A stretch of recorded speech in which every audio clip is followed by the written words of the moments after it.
Γεια σας. Είμαι ο Νίκος Ιωσήφιδης, ο δημιουργός του καναλιού L+M=N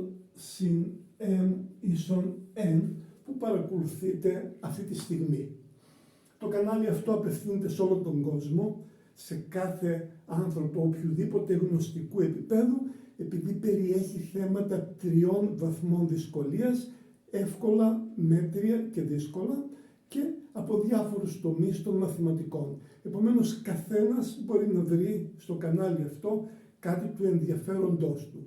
Αυτό είναι το δεύτερο κανάλι μου.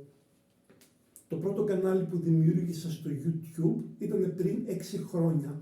Στο κανάλι αυτό περιέχονται κυρίως μαθήματα των μαθηματικών της τελευταίας τάξης των ελληνικών λυκείων. Είναι το μάθημα της ανάλυσης σε αρκετά υψηλό επίπεδο. Οι παρουσιάσεις γίνονται στην ελληνική γλώσσα χωρίς υπότιτλους, αλλά είναι εύκολο να τα παρακολουθήσετε όσοι ενδιαφέρεστε, αν και δεν γνωρίζετε την ελληνική γλώσσα. Δεν θα βρείτε ιδιαίτερη δυσκολία. Θα χαρώ εάν εγγραφείτε και στο κανάλι αυτό και γράψετε τα σχόλιά σας. Έρχομαι τώρα στο σημερινό θέμα. Το σημερινό μας πρόβλημα αναφέρεται σε ένα ορθοκανονικό σύστημα συντεταγμένων, δηλαδή σε ένα σύστημα συντεταγμένων όπου οι άξονες είναι κάθετοι και οι μονάδες μέτρησης στους 2 άξονες είναι ίσες. Θα αποδείξουμε ότι σε ένα τέτοιο σύστημα δεν μπορούν οι συντεταγμένες και των 3 κορυφών ενός ισοπλεύρου τριγώνου να είναι ακεραίοι αριθμοί. Το πρόβλημα αυτό το δημιούργησα το 1992. Θα δώσω 5 λύσεις για το πρόβλημα αυτό, 3 ολοκληρωμένες και 2 προτινόμενες. Σε αυτές τις 2 δεν θα κάνω τις πράξεις επειδή είναι αρκετές, θα εξηγήσω όμως τον τρόπο λύσης και όσοι έχουν την υπομονή να κάνουν τις απαιτούμενες πράξεις θα φτάσουν στο τελικό αποτέλεσμα. Και στις 5 λύσεις υποθέτουμε ότι οι συντεταγμένες και των 3 κορυφών είναι ακέραιοι αριθμοί και καταλήγουμε πάντοτε σε άτομο. Υποθέτουμε λοιπόν ότι χ1 ψ1, χ2 ψ2, χ3 ψ3 είναι οι συντεταγμένες των 3 κορυφών του ισοπλεύρου τριγώνου. Η πρώτη απόδειξη είναι η εξής. Είναι γνωστό ότι αν οι πλευρές ενός τριγώνου BC είναι A, CA είναι B, AB είναι C, τότε το εμβαδόν του τριγώνου δίνεται από τη σχέση 1/2 B επί C επί ημίτονο α. Προκειμένου για ισόπλευρο τρίγωνο με πλευρά α, το εμβαδό αυτό είναι 1/2 επί α επί α επί ημίτονο π τρίτα ίσον α τετράγωνο δεύτερα επί ρίζα 3 δια 2, δηλαδή το εμβαδό είναι α τετράγωνο ρίζα 3 δια 4. Αυτή είναι η σχέση 1. Το μήκος της πλευράς α είναι το μέτρο του διανύσματος BC, το οποίο είναι τετραγωνική ρίζα χ3 μείον χ2 εις τη δευτέρα συν ψ3 πλην ψ2 εις τη δευτέρα.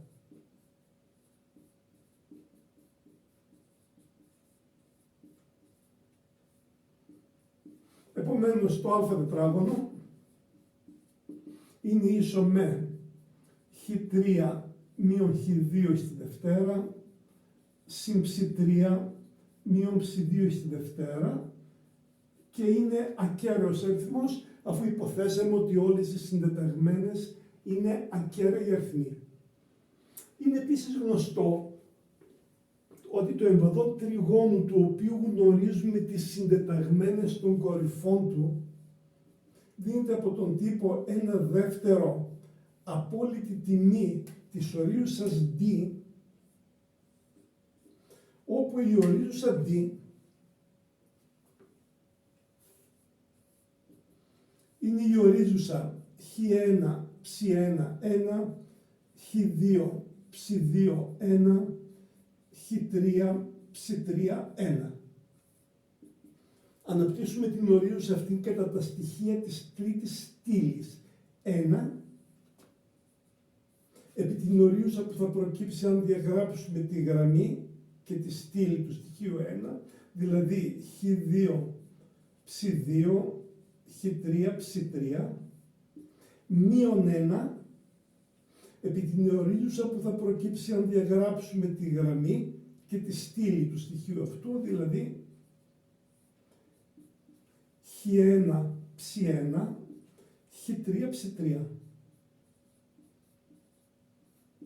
συν 1 επί την ορίουσα που θα προκύψει αν διαγράψουμε τη γραμμή και τη στήλη αυτού του στοιχείου, δηλαδή χ1 ψ1 χ2 ψ2. Είναι ίση λοιπόν η ορίουσα αυτή με χ2 ψ3 μείον χ3 ψ2 μείον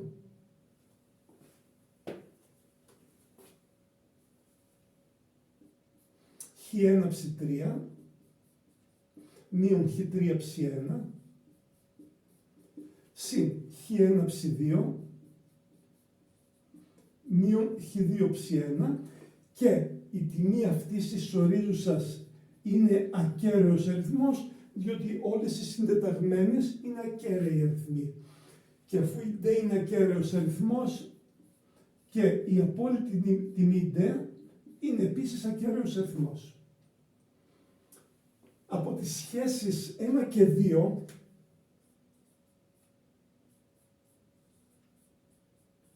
έχουμε ότι α τετράγωνο ρίζα 3 δια 4 ίσον 1 δεύτερο απόλυτη ντε. Και επομένως το ρίζα 3 είναι ίσον με 2 απόλυτη ντε δια α τετράγωνο, και επειδή και ο αριθμητής και ο παρονομαστής είναι ακέραιοι αριθμοί, το κλάσμα αυτό είναι ένας ρητός αριθμός. Καταλήξαμε στο συμπέρασμα ότι το ρίζα 3 είναι ρητός. Ένα συμπέρασμα άτοπο. Γιατί καταλήξαμε στο άτοπο αυτό συμπέρασμα? Γιατί υποθέσαμε ότι οι συντεταγμένες και των τριών κορυφών είναι ακέραιοι αριθμοί. Επομένως, δεν μπορούν οι συντεταγμένες και των τριών κορυφών να είναι ακέραιοι.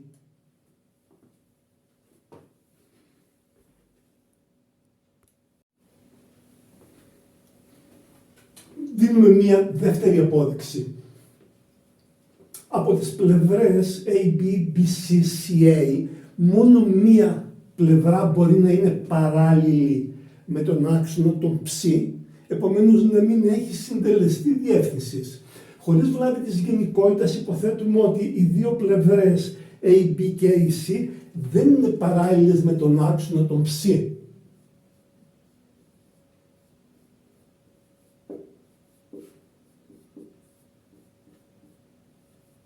Επομένως, οι ευθείες AB και AC έχουν συντελεστές διευθύνσεων. Ο συντελεστής διεύθυνσης της AB είναι ίσος με ψ2 μείον ψ1, ψ2 μείον ψ1 δια χ2 μείον χ1. Και επειδή οι συντεταγμένες αυτές είναι όλες ακέραιες, το κλάσμα αυτό είναι ένας ρητός αριθμός. Ο συντελεστής διεύθυνσης της AC είναι ίσος με ψ3 μείον ψ1 δια χ3 μείον χ1. Και επειδή και ο αριθμητής και ο παρονομαστής είναι ακέραιοι αριθμοί, το κλάσμα αυτό είναι επίσης ένας ρητός αριθμός. Για την οξία γωνία των δύο ευθειών είναι γνωστό ότι η εφαπτωμένη της είναι απόλυτη τιμή M2 μείον M1 δια 1 συν M1 επί M2. Και επειδή τα M1, M2 είναι ρητοί αριθμοί, το κλάσμα είναι επίσης ρητός αριθμός και η απόλυτη τιμή του είναι επίσης ρητός αριθμός, δηλαδή το δεύτερο μέλος είναι ένας ρητός αριθμός. Δηλαδή η εφαπτωμένη του π τρίτα είναι ρητός. Η εφαπτωμένη του π τρίτα όμως είναι ίση με ρίζα 3 και καταλήξαμε στο άτομο συμπέρασμα ότι ο άρρητος ρίζα 3 είναι ρητός. Γιατί καταλήξαμε στο άτομο? Γιατί υποθέσαμε ότι οι συντεταγμένες και των τριών κορυφών είναι ακέραιοι αριθμοί. Άρα δεν μπορούν οι συντεταγμένες και των τριών κορυφών να είναι ακέραιοι.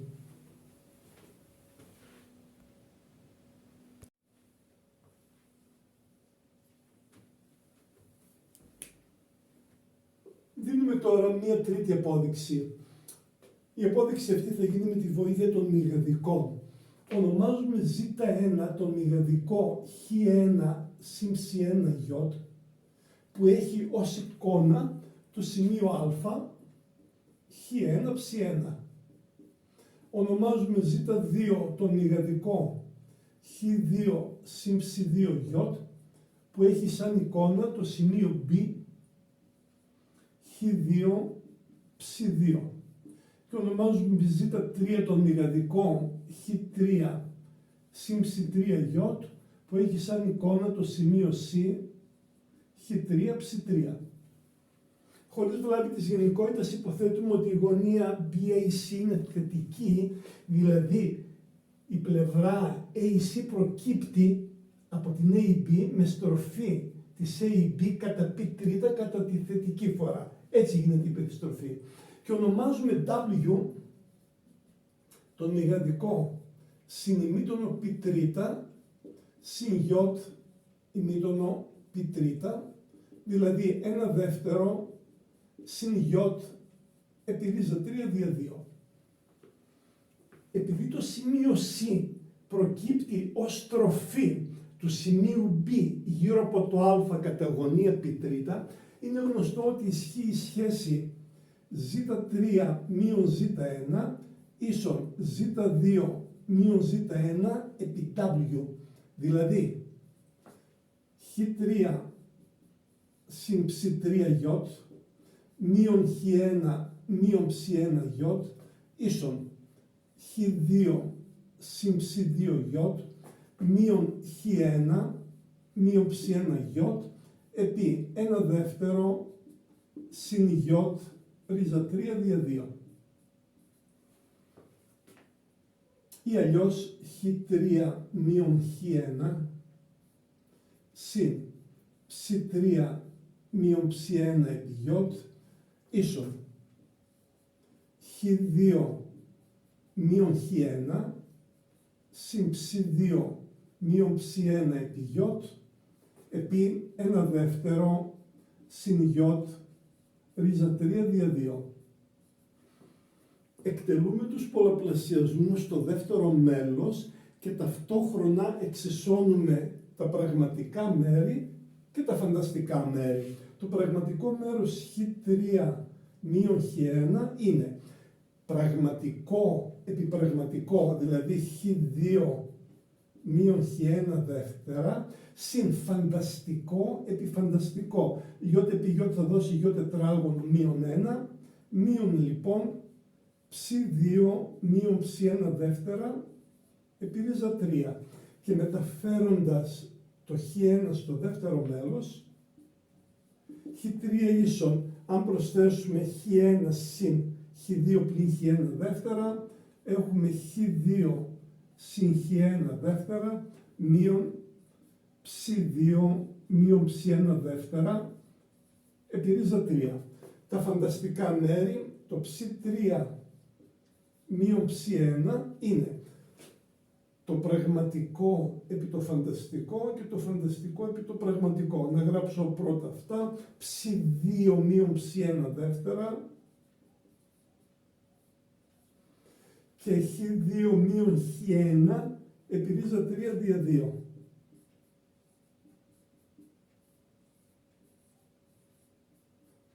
Μεταφέρουμε το Ψ1 στο δεύτερο μέλος και το προσθέτουμε σε αυτό το κλάσμα, Ψ3, ίσον Ψ2 συν Ψ1 δεύτερα, συν Χ2 μείον Χ1 δεύτερα, επί ρίζα 3. Στις σχέσεις αυτές δεν μπορεί το ψ1 να ισούται με το ψ2 και το χ1 να ισούται με το χ2, διότι τώρα τα σημεία A και B θα συνέβηταν. Κάποιο λοιπόν από αυτούς τους όρους, τουλάχιστον το ένα, είναι διάφορο του μηδενός.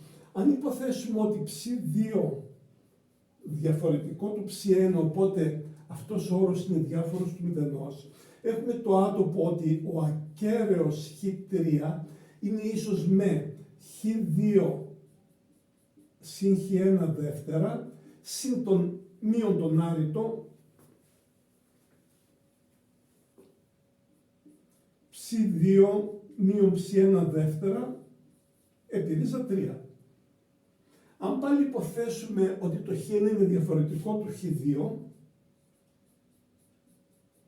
καταλήγουμε στο άτομο ότι ο ακέραιος ψ3 είναι ίσος με ψ2 συν ψ1 δεύτερα συν χ2 μείον χ1 δεύτερα επί ρίζα 3. Σε κάθε περίπτωση καταλήξαμε στο άτομο ότι κάποιος ακέραιος ισούται με κάποιον άρρητο. Αυτός δεν είναι ούτε καν ακέραιος ούτε ρητός. Είναι άρρητος. Δεν είναι ακέραιος λοιπόν και αυτός δεν είναι ακέραιος και έτσι φτάσαμε στο άτομο. Φτάσαμε στο άτομο γιατί υποθέσαμε ότι οι συντεταγμένες όλων των κορυφών είναι ακέραιοι αριθμοί. Επομένως δεν μπορούν οι συντεταγμένες και των τριών κορυφών να είναι ακέραιοι.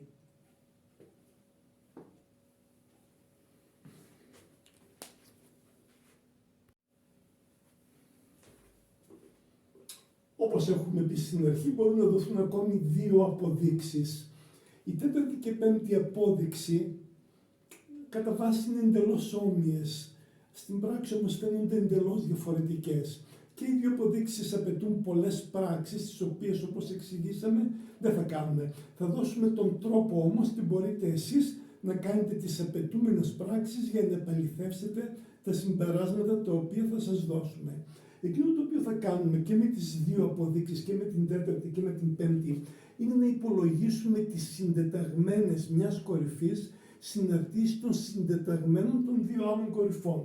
Στη συγκεκριμένη περίπτωση θα υπολογίσω τις συντεταγμένες χ3 ψ3 συναρτήσει των χ1 ψ1 και χ2 ψ2. Για να γίνει αυτό χρειαζόμαστε δύο εξισώσεις με δύο αγνώστους χ3 ψ3 και γνωστές τις άλλες συντεταγμένες. Οι εξισώσεις πρέπει να επιλεγούν με τέτοιον τρόπο ώστε να εξασφαλίζουν ότι το τρίγωνο ABC είναι ισόπλευρο. Σχέσεις που εξασφαλίζουν ότι το τρίγωνο είναι ισόπλευρο είναι ότι η πλευρά AB ισούται με την BC ισούται με τη CA και αυτές οι σχέσεις να μετατραπούν σε σχέσεις συντεταγμένων. Αυτή μπορεί να γραφεί AB τετράγωνο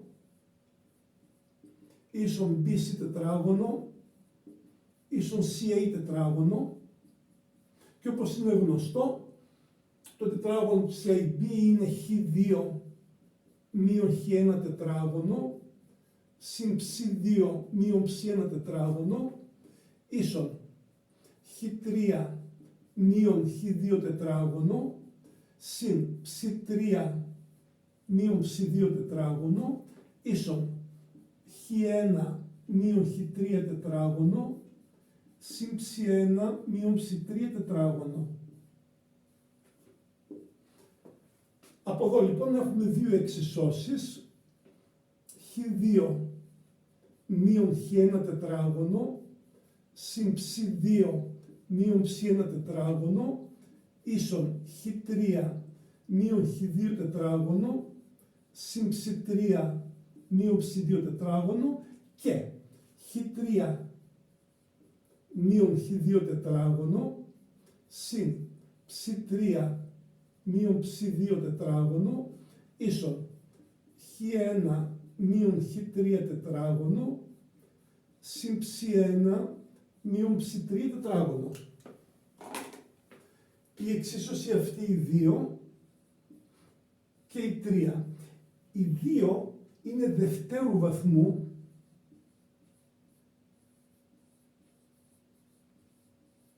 ως προς χ3 και ψ3 όπως αναμένονταν.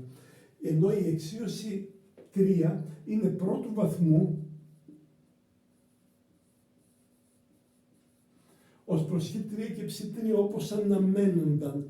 Θα εξηγήσω στην πέμπτη απόδειξη αυτή την πρόβλεψη για τους βαθμούς των εξισώσεων χωρίς να γίνουν οι αντίστοιχες πράξεις. Έχουμε λοιπόν ένα σύστημα με μια εξίωση πρώτου βαθμού και μια εξίωση δευτέρου βαθμού. Τέτοια συστήματα λύνονται συνήθως ως εξής. Λύνουμε την πρώτου βαθμού εξίσωση ως προς έναν άγνωστο και αντικαθιστούμε στην δευτεροβάθμια εξίωση. Προκύπτει έτσι μια εξίωση δευτέρου βαθμού με έναν άγνωστο, από τη λύση της οποίας βρίσκουμε δύο λύσεις για τον έναν άγνωστο, τον χ3 ή το ψ3, και με αντικατάσταση στην πρωτοβάθμια βρίσκουμε και δύο αντίστοιχες τιμές για τον άλλον άγνωστο. Προκύπτουν δύο λύσεις που είναι και οι δύο δεκτές, όπως θα εξηγήσουμε στην πέμπτη απόδειξη. Γιατί δύο λύσεις και γιατί και οι δύο είναι δεκτές. Το άτομο στο οποίο καταλήγουμε είναι ότι ή ο χ3 ή ο ψ3 που είναι ακέραιος ισούται με κάποιον άρρητο. Έτσι λοιπόν καταλήγουμε στο άτομο, άρα οι συντεταγμένες όλων των κορυφών δεν μπορούν να είναι ακέραιες. Και πάμε τώρα στην πέμπτη απόδειξη.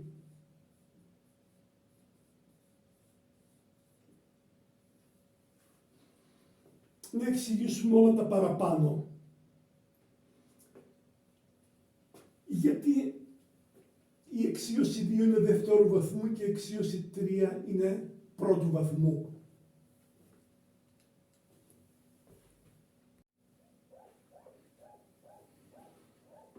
Είναι φανερό ότι αν δοθούν συντεταγμένες των σημείων A και B, τα σημεία A και B είναι καθορισμένα, επομένως και η κορυφή C του ισοπλεύρου τριγώνου ABC είναι καθορισμένη. Υπάρχουν δύο ισόπλευρα τρίγωνα με την ίδια πλευρά AB. Είναι το ABC και το ABC τόνος, των οποίων οι κορυφές είναι συμμετρικές ως προς την πλευρά AB. Επομένως, μία αλγεβρική απόδειξη πρέπει να δώσει συντεταγμένες και του C και του C τόνους.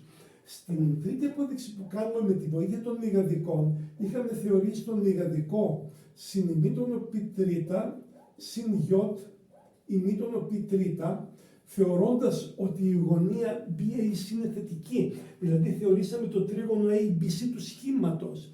Εάν θέλουμε το τρίγωνο ABC τόνος να βρούμε τις συντεταγμένες του C τόνος, η γωνία αυτή εδώ, η BAC τόνος ήταν αρνητική, και αν παίρναμε αντί τον W αυτόν, τον W ίσον συνημήτωνο μείον π τρίτα συν Ι ημίτωνο μείον π τρίτα, θα βρίσκαμε τις συντεταγμένες του C τόνους με κάποιο αντίστοιχο άτομο. Ερχόμαστε τώρα στην τελευταία απόδειξη. Να εξηγήσουμε πρώτα την πρόβλεψη γιατί η εξίσωση 2 είναι δευτέρου βαθμού και η εξίσωση 3 είναι πρώτου βαθμού. Η εξίσωση 3 ήταν αυτή, ότι το BC ίσουται με το CA, ότι δηλαδή το C εισαπέχει από τα A και B. Αυτή η σχέση είναι αναγκαία και ικανή ώστε το C να εισαπέχει από τα A και B, δηλαδή είναι η ικανή και αναγκαία συνθήκη για να βρίσκεται το σημείο C στη μεσοκάθετη του AB. Γι' αυτό η εξισώση αυτή που βρήκαμε, η 3, είναι η μεσοκάθετη του τμήματος AB.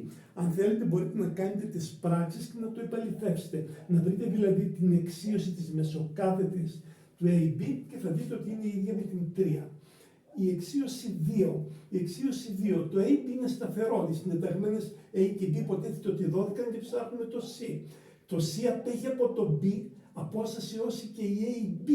Άρα το C βρίσκεται σε κύκλο με κέντρο το B και ακτίνα την AB. Αυτή η συνθήκη λοιπόν μας λέει, που είναι αυτή εδώ, ότι το C απέχει από το σημείο B απόσταση όση και AB, άρα βρίσκεται σε κύκλο με κέντρο το B και ακτίνα την AB. Αυτή λοιπόν είναι η εξίσωση αυτού του κύκλου με κέντρο το B και ακτίνα την AB. Μπορείτε να το επαληθεύσετε, οι πράξεις είναι απλές. Έτσι λοιπόν Τα ζητούμενα σημεία C και C τόνος βρίσκονται στη μεσοκάθετη της AB και στον κύκλο με κέντρο B και την Bα. Η λύση λοιπόν του συστήματος του κύκλου και της μεσοκάθετης θα μας δώσει τις συντεταγμένες και του σε τόνους.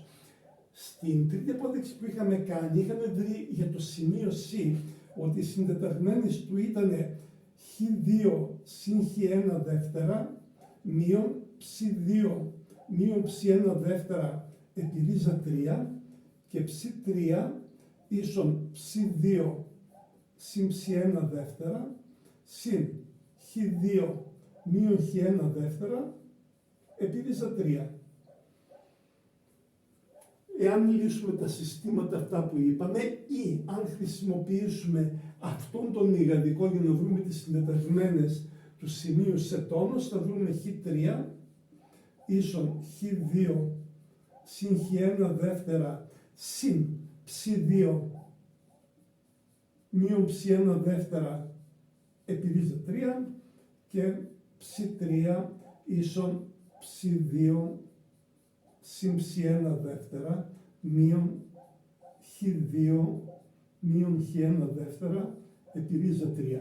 Το άτομο, όπως βλέπετε, είναι ότι ένας ακέραιος, ας πούμε ο χ3 ή ο ψ3, είναι άρρητος, γιατί όπως εξηγήσαμε δεν μπορεί και το ψ1 να ισούται με το ψ2 και το χ1 να ισούται με το χ2, οπότε κάποιος από τους αριθμούς αυτούς είναι άρρητος, ολόκληρο το δεύτερο μέλος είναι άρρητο και δεν μπορεί να ισούται με τον ακέραιο χ3 ή ψ3. Το ίδιο και για τις συντεταγμένες του σε τόνους. Αυτά ήθελα να σας πω. Σας ευχαριστώ που παρακολουθήσατε τη σημερινή παρουσίαση.